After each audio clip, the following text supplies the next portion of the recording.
Сәлеметсіздер ме оқушылар? Біздің бөлімнің атауы «Менің отаным Қазақстан» бірінші бөлім. Бүгінгі сабақтың тақырыбы «Сүйікті қаламыз».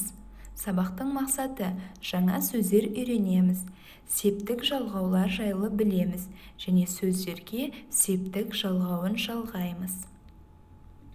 Бүгінгі жаңа сөздер менен кейін қайтала. Мейрамхана, мейрамхана, аялдама, аялдама, қонақ үй, қонақ үй, көлік тұрағы, көлік тұрағы, алаң, алаң. Жақсы, келесі. Спорт сарайы, спорт сарайы, дәмхана, дәмхана, сауда үйі, сауда үйі. Өте жақсы, жаңа сөздерді сөздік дәптерге жазып, жаттап ал. Бүгінгі ережемен таныс болайық. Балалар, қазақ тілінде жалғаудың 4 түрі бар. Ол көптік жалғау, тәуелдік жалғау, септік жалғау және жіктік жалғау. Біз көптік жалғауды өттік.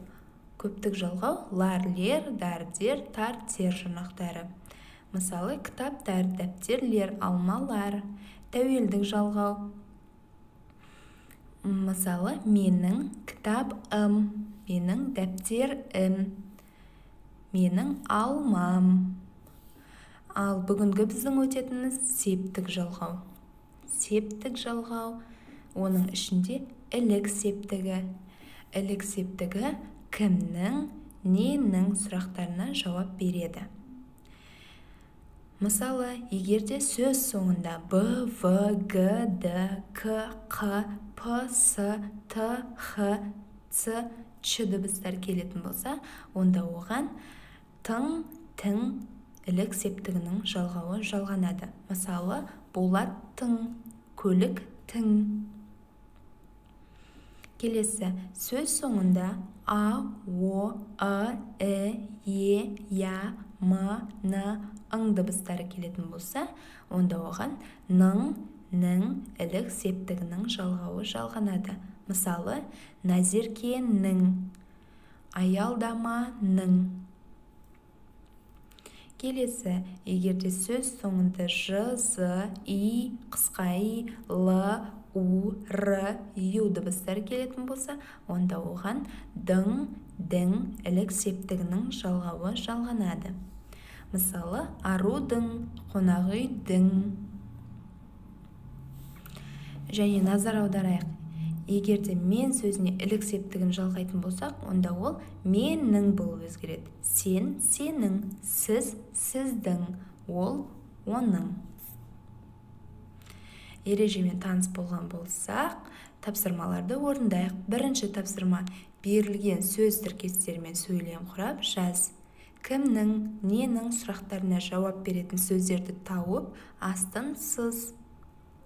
Мысалы, мейрамхананың іші кең әрі әдемі.